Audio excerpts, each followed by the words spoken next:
Welcome to the vBrownbag APAC. I'm Brett Johnson, and joining me tonight is Lauren Malhoit from Cisco. You like to say hello, Lauren? Hi, Brett. How's it going? Good. How are you doing this evening? No, I'm doing well, thanks. Okay, so tonight we've got our third installment on our series covering the Cisco ACI product. The first two installments can be found on vbrownbag.com and professionalvmware.com. There's also a large range of other podcasts if you want to check those out. So, without any further delay, Lauren, if you're ready, I'll let you take over and go through security in ACI. All right, I'm ready as I'll ever be. So yeah, tonight we're going to talk a little bit about the security in ACI. I think the schedule says contracts. I'm diving in more to contracts, which is basically security in ACI. So I'm going to cover a few different things. I'm going to start out with the role-based access control, though, or RBAC, if you will. There is really only one slide, and then I'm going to show you guys a demo. Um, so we have we have role-based access control with ACI. So if you're familiar with role-based, it's, creating roles and assigning users to them. So roles could be read, write, could have different admin capabilities over different parts of our ACI fabric in this case. We also have what we call security domains. Now let me just jump into the demo to show that because I think it'll be easier to understand. So I do have a live demo for this one, hopefully. In here, we're in our APIC again. Remember our Application Policy Infrastructure Controller, which is our brains and heart of ACI, the controller basically in this SDN solution. We're at our system dashboard, as we always are when we log in. So I'm going to go ahead and click on the admin tab in this case. And the admin's where we take care of this access control and creating users, creating security domains, as I mentioned. So, we have our AAA tab, and then under security management, we have what's called a security domain. Now, by default, we have all common and management. So this is going to be in every installation of ACI. You're going to have these three security domains by default. And what these security domains reflect on, all is basically all of your ACI fabric. So if I assign when I'm talking about all, I'm talking about the entire ACI fabric in this case. The security domain is the entire ACI fabric. So when I assign roles and things like that to all, then that administrator will have access or specific role-based access to everything. Common is for things like common services. So when we're managing things in our common tenant probably, or other things like DHCP, Active Directory, some of the common services that we need access to. And then of course management is whatever I deem the managerial tasks in ACI. But we can also create new security domains. So let's say I have a vBrownbag security domain. And a lot of times these will coincide with tenants, right? In my multi-tenant model, I'm going to create tenants. Let's say I have a vBrownbag tenant, and then I want to create a vBrownbag security domain. So everything that I attach to this vBrownbag security domain will then be the security for that vBrownbag tenant, as long as I relate the two some way. I'll show you guys how to do that. So I've created my vBrownbag security domain. It's real easy. Type in the name, click submit. Um, these are all the role-based, the roles essentially available within ACI by default. We have things like Fabric Admin, which again is an administrator for basically the entire fabric. Things like Tenant Admin, which you're probably familiar with. So you would have a user who is only granted privileges in the APIC for a specific tenant. And everything in between, VMM admin for the VM networking portion, et cetera, et cetera. So your vSphere admins or your Hyper-V admins might have some capabilities there. And then I can create local users. I also have LDAP, Radius, TACX, public key management. that's obviously, to get in and create keys and key rings and all that good stuff. But so you don't have to use local users. You can use things like Active Directory users if you like. But I'm also going to create a local user here. And I don't have to specify anything here. I can add security domains and whatnot if I want. I can give access to all common management, but I'm just going to click next and create my user. So let's just say I'm creating a user Lauren. I'll give it a password. I can fill out the rest of the stuff if I want. It's optional.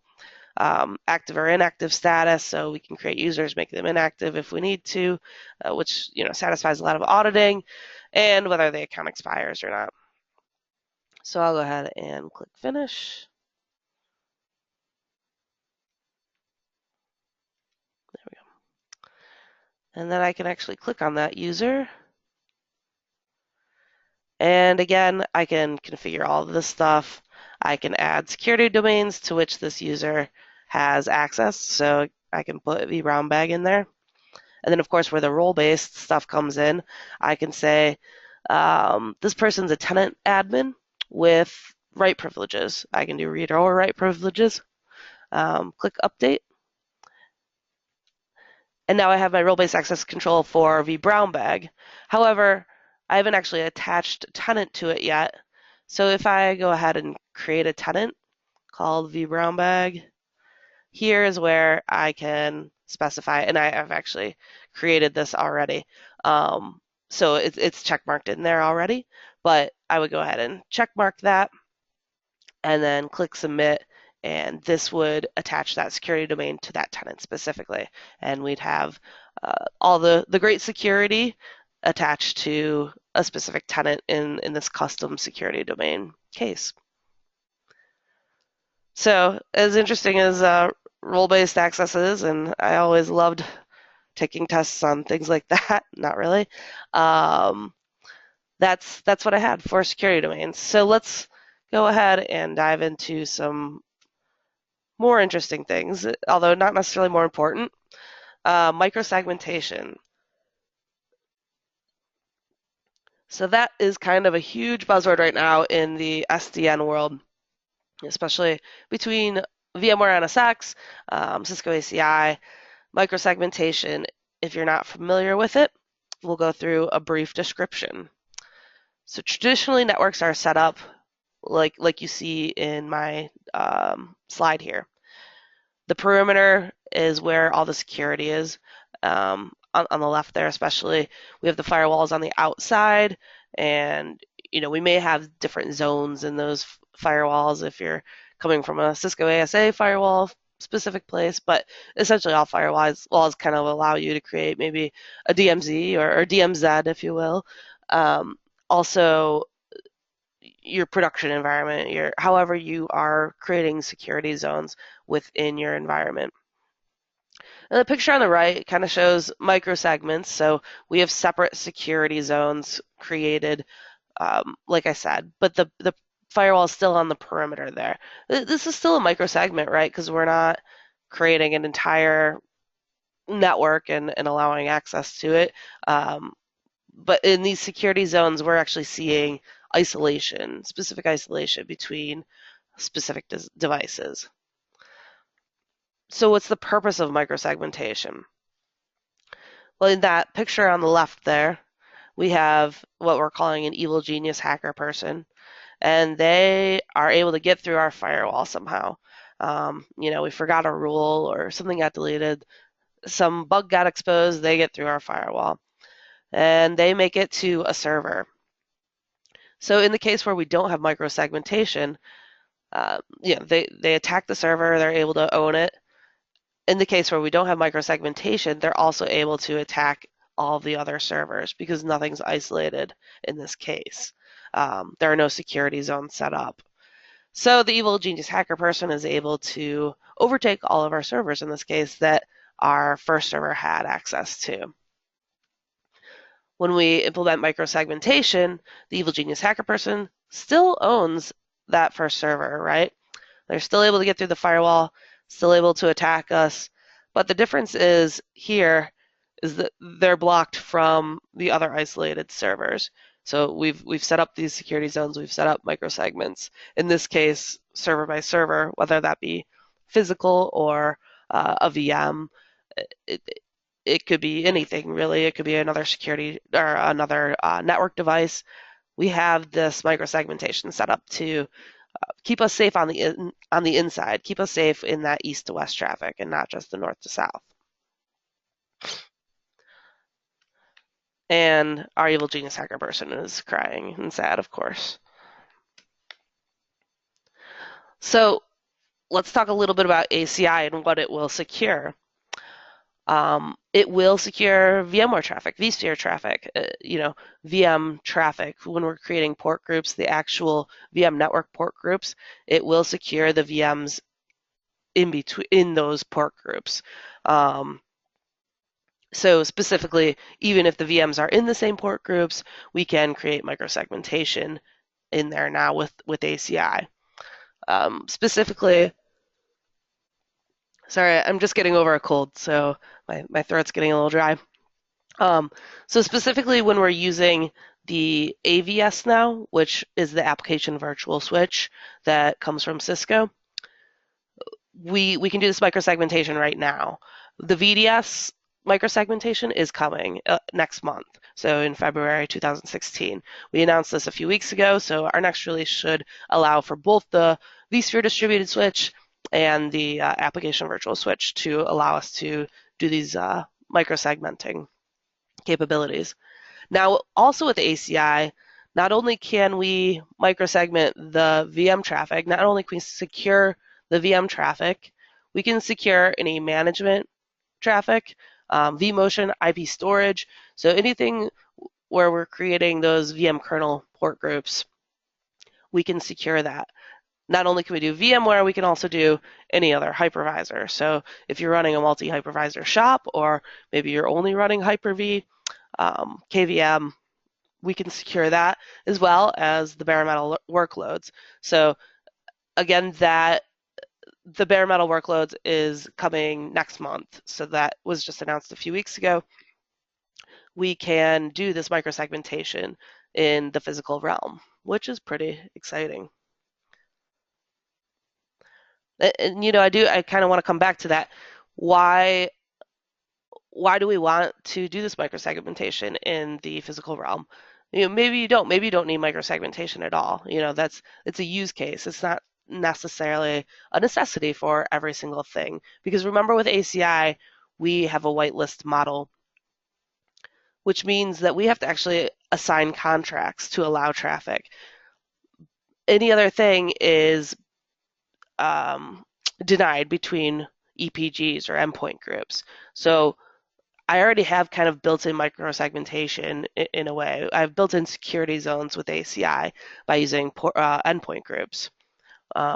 So we have all that for the physical and virtual realm. And if we do need microsegmentation, though, we don't probably just need that in our VMs. If we think it's so important to offer this isolation in our virtual realm, it's probably just as important to offer it in the physical realm as well. So I think it's an important thing to remember that we want to offer security in both realms, as they both still exist in most companies, if not all.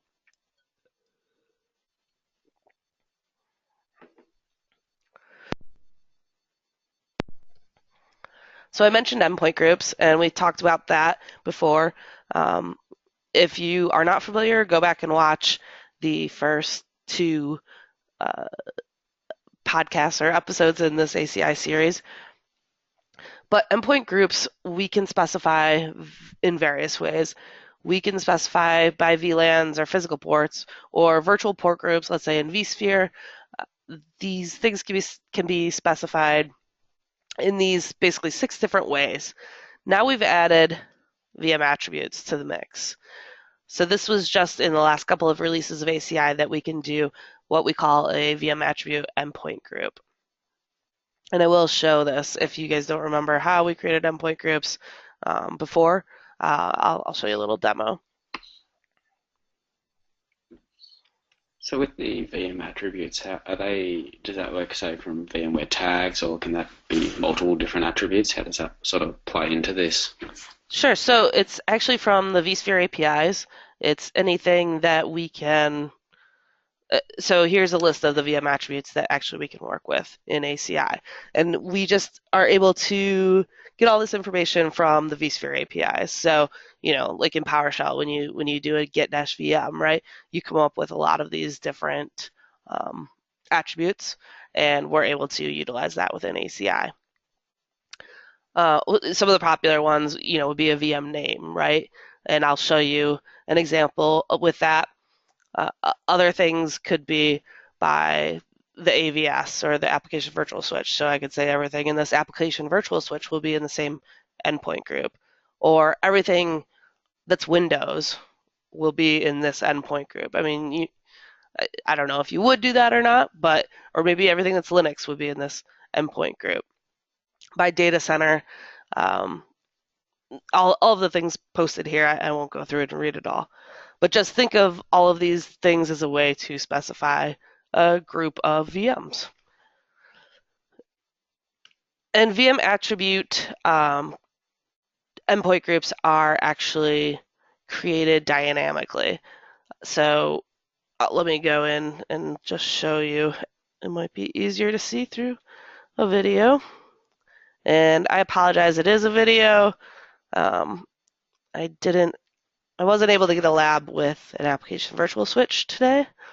So we'll go through and I'll explain this video as we go. There we go. Okay. So I'm showing you the vSphere client right now. I have two endpoint groups in there, as you can see. Well, I have multiple, port groups, as you can see. But the two I'm concentrating on, I've created it within ACI. So that microsegmentation-demo, database, and web are the two I've created within ACI.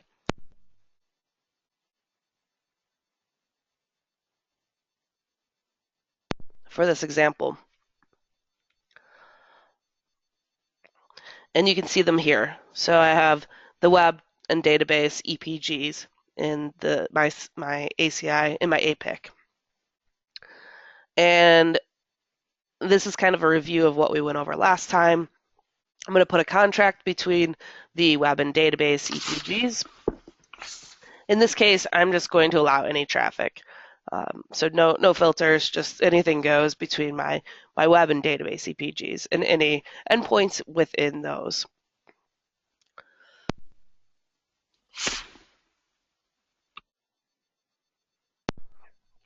Sorry, I keep muting myself to cough here. But I'm just showing my two EPGs. I don't really have anything in them yet. And these are static EPGs. These are not the microsegmentation EPGs that I talked about yet. I will get to that. So I have two VMs, an Ubuntu VM and a Windows VM. And I'm going to put them in the proper port groups, which align with my endpoint groups in ACI, so that web and database port group and endpoint group.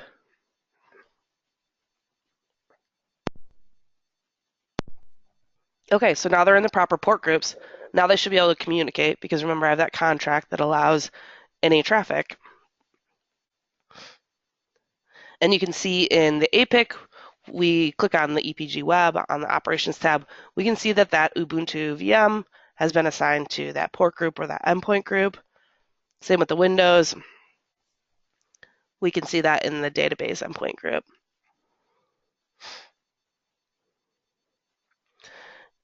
And since we're able to ping and send IP information, we've learned the IP address, we've learned the MAC address, which hosting server it's on, all sorts of neat information that we might use to troubleshoot or just look at things later. So just to prove that I can communicate, I'll sign on to the Ubuntu VM. I'll find out, the IP address, which is 192.168.66.101. I can ping the default gateway at .1.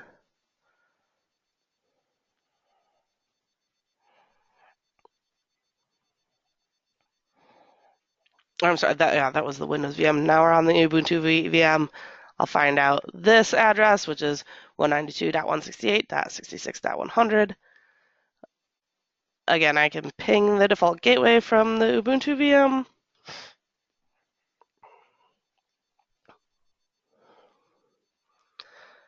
And I can ping the Windows VM as well.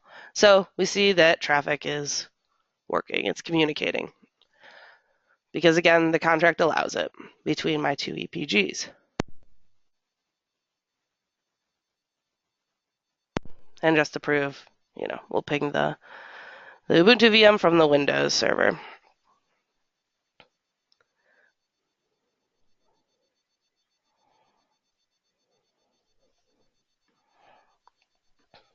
Okay, so now I'm going to create a microsegmentation EPG, or USEG, if you will.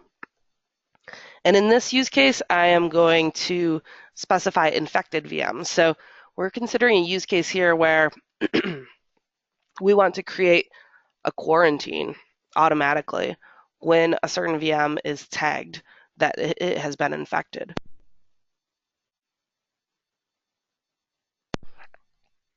So I'm calling this USEG EPG infected VMs.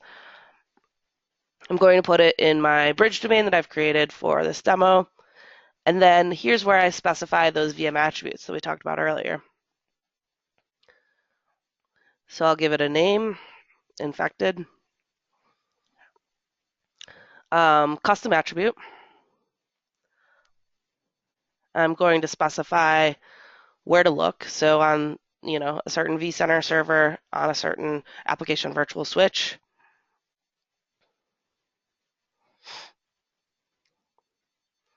I've specified my Windows VM here. That's just because we're doing custom attributes.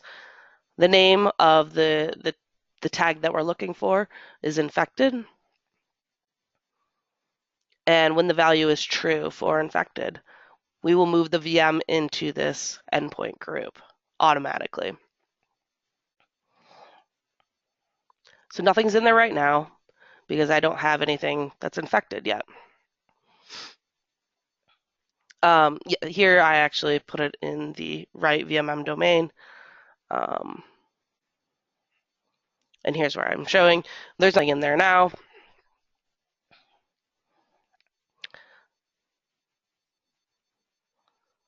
So we're on the Ubuntu VM. We're still pinging because nothing's been infected yet.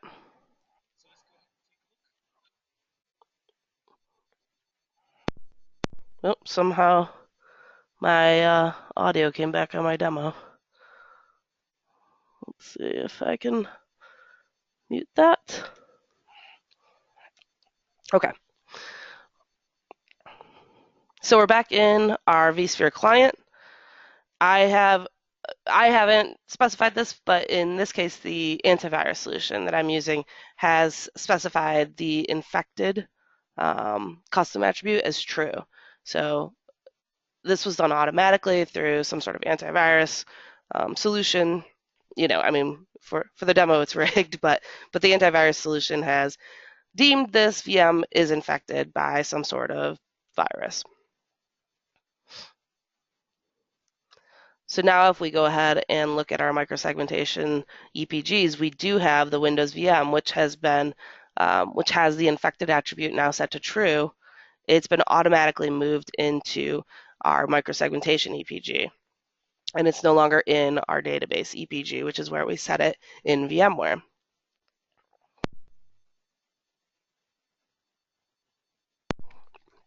It also doesn't have a contract assigned to it because this is a quarantined EPG essentially. So there's no contract, there's no way for traffic to get out of this endpoint group. So any endpoint within this endpoint group will not be able to communicate with anything else on our fabric. So if we change let's see where we go here. Okay, so if we look in edit settings in vSphere, it actually still shows as in the database port group. The reason this is because microsegmentation EPGs don't actually show up in vSphere. So it's non-disruptive to the VM itself. The VMware admin doesn't necessarily know about it. Obviously, we can create triggers and notifications and things like that to notify everyone because we don't want an infected machine. But the important thing here is that it's non-intrusive. So we're not making any big changes on the vSphere side. It still looks like it's in the database port group. And there actually isn't an infected VMs port group that was created on this application virtual switch.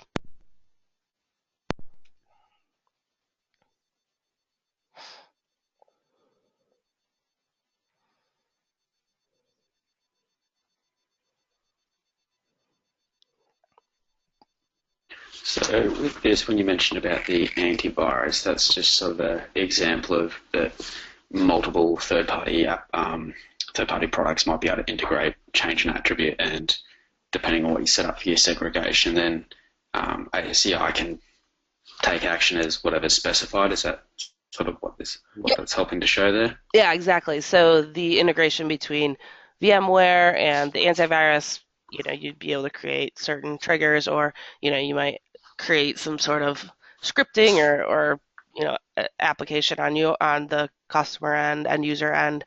But yeah, either way, the antivirus would be working with the VM in this case, and ACI would just basically be picking these attributes up through the APIs.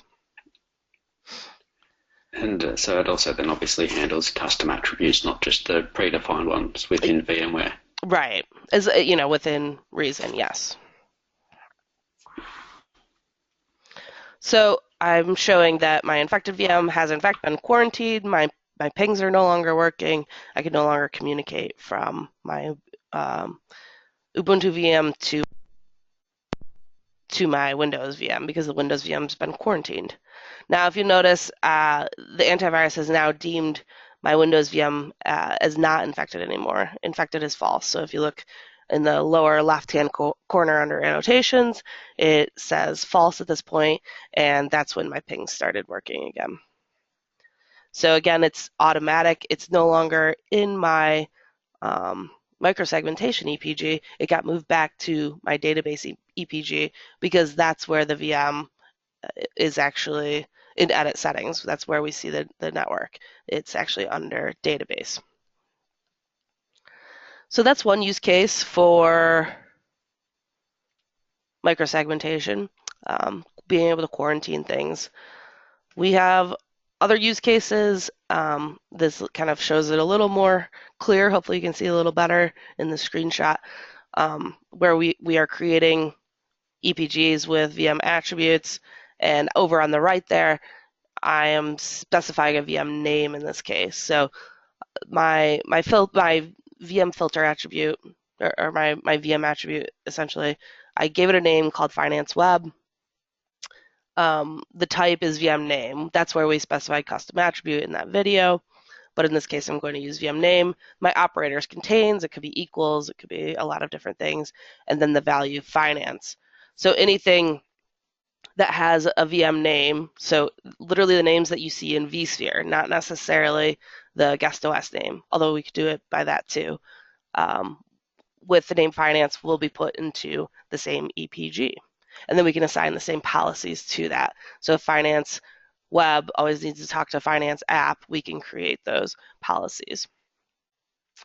And again, here I'm just showing how we've created our finance web EPG, and our AVS-finance web 1 VM over on the right there in the top is actually in that EPG. And in vSphere, we're actually seeing it still in the web port group or the web EPG. Yeah,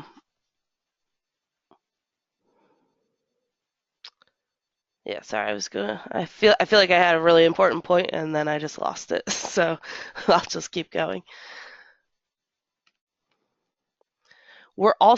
We've announced recently in the last few weeks that we are allowing Intra EPG isolation now. So this is, again, this isn't out. This is actually future. We have announced it. It should be out next month. What Intra EPG isolation gives us is, if you'll remember in the previous episodes, I talked about how everything within an EPG can communicate. So if I have two endpoints in my same endpoint group, those by default are able to communicate. Anything between EPGs, so if I have an endpoint in one endpoint group and an endpoint in another endpoint group, I have to have a contract between those because that's where the whitelist model comes in. But we can now do intra EPG isolation, or we will be able to do it in the next release, with any virtual or bare metal. So again, we're covering both the virtual and physical realms. All the endpoints in this EPG, if we've specified there will be intra EPG isolation, are actually isolated from each other. And so will that work on the same whitelist model? Yeah. So this basically everything still applies. Everything within two endpoint groups will have to have a contract in between to allow that communication between the two endpoint groups. But this is just within one endpoint group. So it'll actually isolate each server, whether that be a VM or physical server or even some sort of network device or appliance. Everything within that endpoint group where isolation has been turned on will be isolated from each other. So we're kind of really getting that deep microsegmentation there, that isolation. So you might use this in, say, your DMZ or DMZ. You guys say DMZ, right? Is that? Yeah, DMZ. Yeah. That's where this could be interesting, right? Because we want to place maybe everything.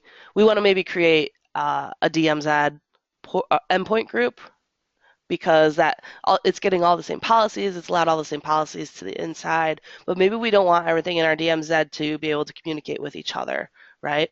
So we would turn on this intra EPG isolation. It sounds like it's going to be something good to get a more hierarchical approach to it.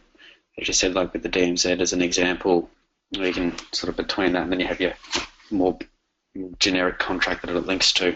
Yeah, exactly.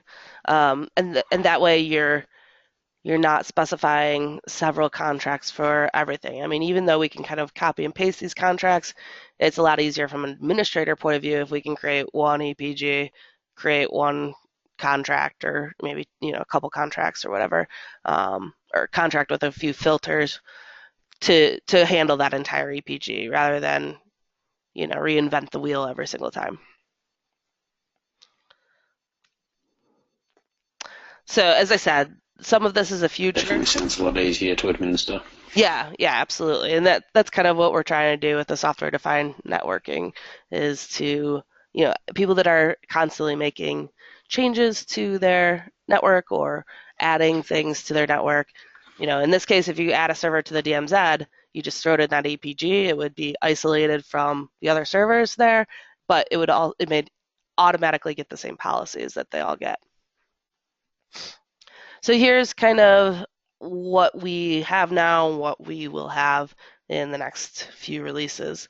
I'm not going to read it all to you guys, but basically the important notes are where we're offering microsegmentation, what kind of encapsulation, whether it's VLAN and VXLAN or just VLAN. And then, of course, the virtual realm, the physical realm, and we see that lovely Docker logo over there. So we're also offering a lot of the security for containers or container-based solutions. And actually, we will have, if you'll remember the VMM integration that we talked about last time, we're going to have even tighter Docker integration in that VMM integration piece. So that's just kind of an aside.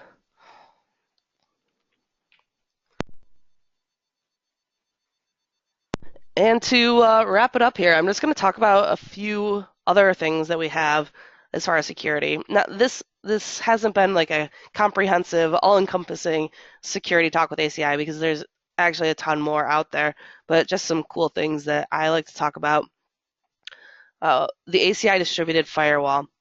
So right now, this is only available with the application virtual switch if you're using that AVS with your virtual environment, whether that be vSphere or Hyper-V, KVM. We offer a stateful firewall. What this is we've talked about contracts today, and the contracts are essentially stateless firewalls, which again we went through in the last couple of episodes, but they didn't do any stateful inspection before. Now, with VMs, we can actually offer that stateful inspection. So if you see there, it's just a checkbox. If you want to have stateful inspection between endpoint groups in your vSphere, Hyper-V, or KVM port groups or endpoint groups, then we can just go ahead and toggle that on, and all of a sudden we have stateful inspection. So that's kind of cool. We also offer layer 4 through 7 integration. We talked about that a little bit too. Now we offer it in both a managed or unmanaged mode. So what managed means is that basically everything is configured through the APIC, that controller that we have in ACI. So every attribute, every parameter is configured from the APIC, and the APIC continues to manage that as we move forward. We also now offer an unmanaged mode, and it's, again, literally unchecking a checkbox, and now we can integrate a firewall, load balancer, IPS, IDS in an unmanaged mode, which means that we can still stitch in these firewalls in between endpoint groups.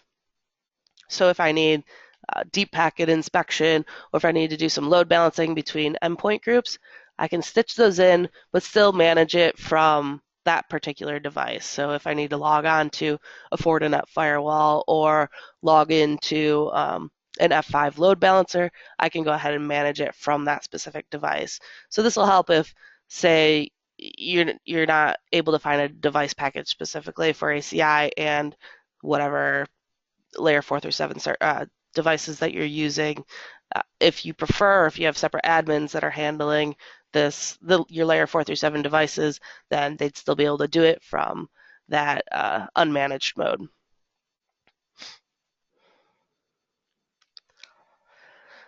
We also have something called ACI Endpoint Tracker, and this is part of what we call our ACI toolkit, which has a bunch of actually little things in there, including creating snapshots and rollback for our entire ACI fabric. Like you would create a snapshot for a VM, we can do that with the ACI fabric, create a snapshot and roll back to it if we want to. Things like that are in the ACI toolkit. The ACI toolkit is available for free to download from GitHub, I believe. But ACI Endpoint Tracker is kind of a cool little auditing tool. It basically tracks every endpoint that's ever been attached to your fabric. It tells you everything you ever wanted to know about it. So if we find a rogue device, you probably wouldn't read through the entire list constantly, but if we do find a rogue device, maybe in our IPS or IDS or in our firewall, we can go ahead and search for that device by any parameter, probably an IP address, and see when it was attached to our fabric, when it was no longer attached, which interface it was attached to, and all sorts of information. So it's just a cool little auditing tool that I like and think would be helpful when you have any rogue things on your network. And then we also have, which isn't totally security, but kind of along the lines of auditing, our diagramming tool. So it'll actually create network diagrams, ACI diagrams for you automatically. Again, this is part of our ACI toolkit. You just have to type in a command like we see at the top there, and it will draw a little diagram for us. So we can do it for a tenant, we can do it for the entire fabric, we would specify that in the command. As you can see at the top, we get the single-tenant.png, but we can do it for basically anything we want in the ACI fabric and print out automatically our network diagrams, which I hate making network diagrams because I always either go like too detailed or not detailed enough, and it's just like I give up in the middle because it's a pain to create. So I like this little tool And too. finally got those stencils. Yeah, exactly. And for reference, if you guys want to look up any of the things I've talked about, of course, feel free to reach out to me at Malhoit on Twitter. But here are some white papers and videos and whatnot to look through. And that's all I had for today. And just to make one more mention, just on the with references as well, there is also a very good Foundations PDF for ACI supplied by Cisco as well. Nice, thank you. No worries. Thank you very much for the presentation tonight, Lauren, and thank you once again for getting up at something along the lines of 3 a.m. to teach us a bit more about Cisco ACI. Well, definitely looks like you guys are getting. No worries. It looks like, definitely management of this is going to become a lot easier in the future releases, which will be excellent to see considering how many options there are currently available. it can be a bit overwhelming at first, but yeah, I think we're making it easier, and once you it becomes intuitive after you kind of get over that first hump, that first learning curve. So yeah, hopefully we continue to go in good directions.